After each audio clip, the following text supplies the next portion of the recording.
tax receipts are estimated at 26.02 lakh crore rupees.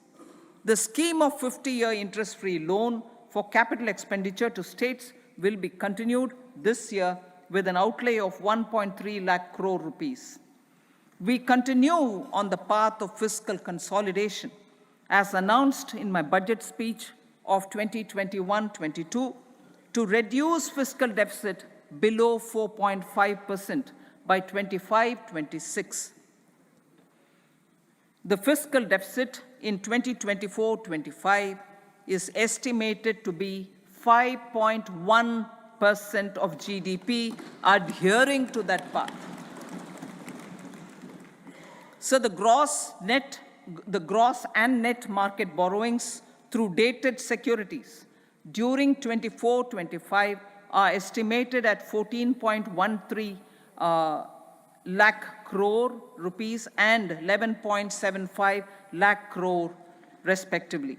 Both will be less than that in 23-24.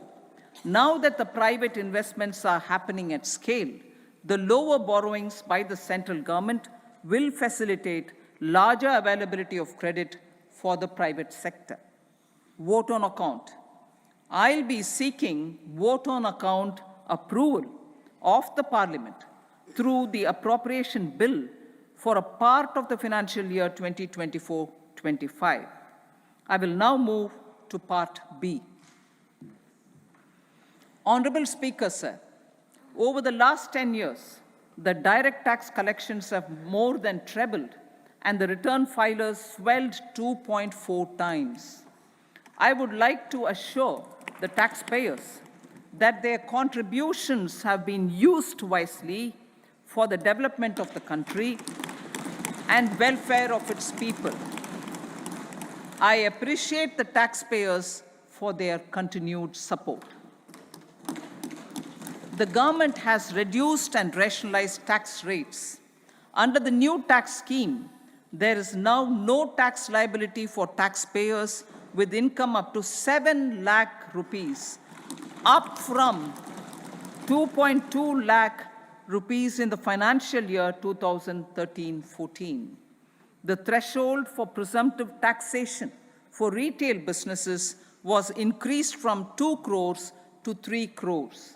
Similarly, the threshold for professionals eligible for presumptive taxation was increased from 50 lakh rupees to 75 lakh rupees.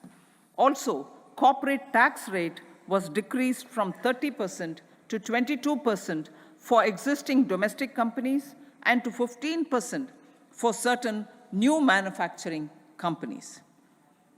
Honorable Speaker, sir, in the last 5 years, our focus has been to improve taxpayer services. The age-old jurisdiction-based assessment system was transformed with the introduction of faceless assessment and appeal, thereby imparting greater efficiency, transparency, and accountability. Introduction of updated income tax returns, a new Form 26AS, and pre-filling of tax returns have made filing of tax returns simpler and easier. Average processing time of returns has been reduced from 93 days in the year 2013-14 to a mere 10 days this year, thereby making refunds faster.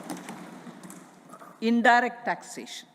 By unifying the highly fragmented indirect tax regime in India, the GST has reduced the compliance burden on trade and industry. The industry has acknowledged the benefits of GST. According to a recent survey conducted by a leading consulting firm, 94% of industry leaders view the transition to GST as largely positive. According to 80% of the respondents, it has led to supply chain optimization, as elimination of tax arbitrage and octroi has resulted in disbanding of checkposts at the state and city boundaries. At the same time, tax base of GST more than doubled, and the average monthly gross GST collection has almost doubled to 1.66 lakh crores this year. States too have benefited. States' SGST revenue, including compensation released to states in the post-GST period of 2017-18 to 2022-23, has achieved a buoyancy of 1.22. In contrast, the tax buoyancy of state revenues from subsumed taxes in the pre-GST four-year period of 2012-13 to 2015-16 was a mere 0.72. The biggest beneficiaries are consumers, as reduction in logistic cost and taxes have brought down prices of most goods and services. We have taken a number of steps in customs to facilitate international trade. As a result, the import release time declined by 47% to 71 hours at inland container depots, by 28% to 44 hours at air cargo complexes, and by 27% to 85 hours at seaports over the last 4 years since 2019, when the national time release studies were first started. Tax proposals. As for tax proposals, in keeping with the convention, I do not propose to make any changes relating to taxation and propose to retain the same tax rates for direct and indirect taxes, including import duties. However, certain tax benefits to startups and investments made by sovereign wealth or pension funds, as also tax exemption on certain income of some IFSC units, are expiring on 31/3/2024.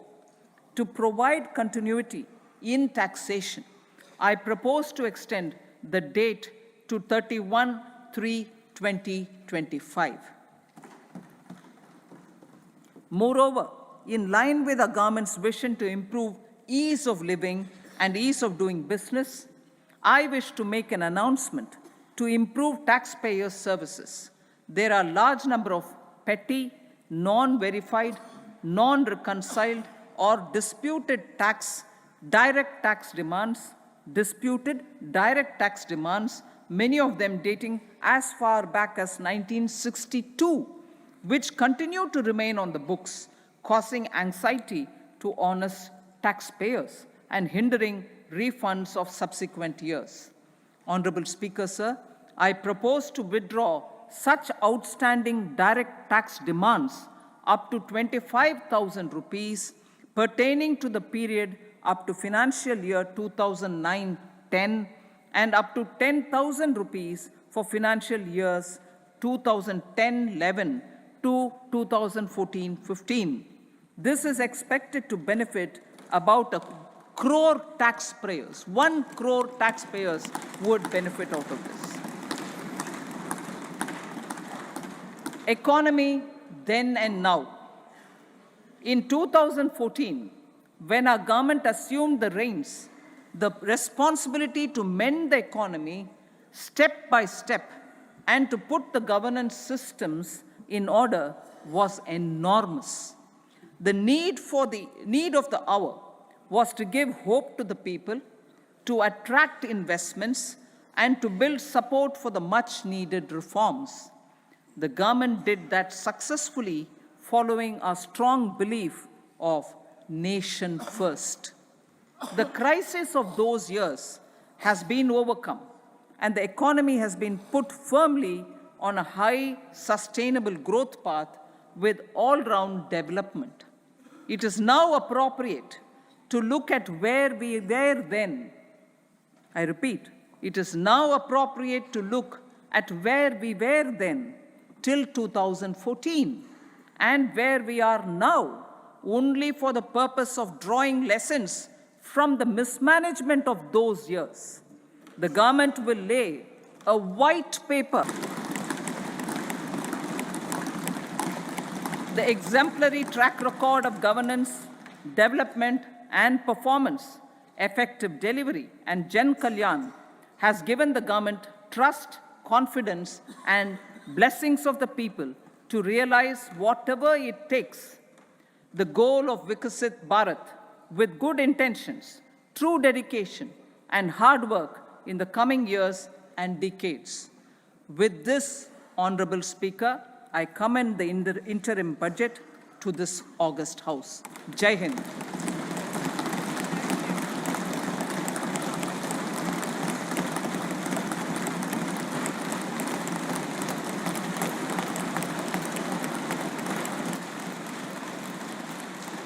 Item number 2 Shrimati Nirmala Sitharaman जी।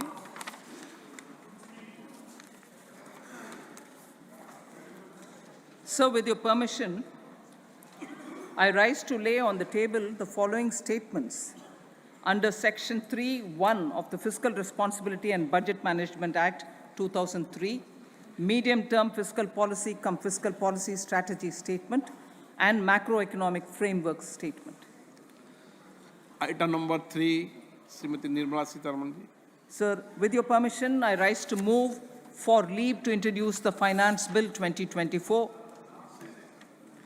प्रश्न ये है कि विधेयक को पुनर्स्थापित करने की अनुमति प्रदान की जाए। जो सदस्य इसके पक्ष में हाँ कहें, जो सदस्य विरोध में ना कहें। मेरे विचार में निर्णय हाँ वालों के पक्ष हुआ, हाँ वालों के पक्ष हुआ। माननीय मंत्री जी विधेयक को पुनर्स्थापित करें। Sir, I introduce the bill. सभा की कार्रवाई शुक्रवार दिनांक 2 फरवरी 2024 को प्राप्त 11 बजे तक के लिए स्थगित की जाती है। Our humane and inclusive approach to development is a marked and deliberate departure from the earlier approach of provisioning up to village level. Development programs were thus provisioned. In the last 10 years, however, have targeted each and every household and individual through housing for all, Har Ghar Jal, electricity for all, cooking gas for all, bank accounts and financial services for all in record time. The worries about food have been eliminated through free ration for 80 crore people. Minimum support prices for the produce of Annadata are periodically increased appropriately. These and the provision of basic necessities have enhanced real income in the rural areas. Their economic needs could be addressed, thus spurring growth and generating jobs. Social justice. Our government is working with an approach to development that is all-round, all-pervasive, and all-inclusive. Sarvangin, Sarvasparshi, or Sarvasamaveshi. It covers all castes and people at all levels. We are working to make India a Vikasit Bharat by 2047. For achieving that goal, we need to improve people's capability and empower them. Previously, social justice was mostly a political slogan. For our government, social justice is an effective and necessary governance model. The saturation approach of covering all eligible people is the true and comprehensive achievement of social justice. This is secularism in action, reduces corruption, and prevents nepotism, prevents Bhai Bhatijawad. There is transparency and assurance that benefits are delivered to all eligible people. The resources are distributed fairly. All, regardless of their social standing, get access to opportunities. We are addressing systemic inequalities that had plagued our society. We focus on outcomes and not on outlays, so that the social, economic, transformation is achieved.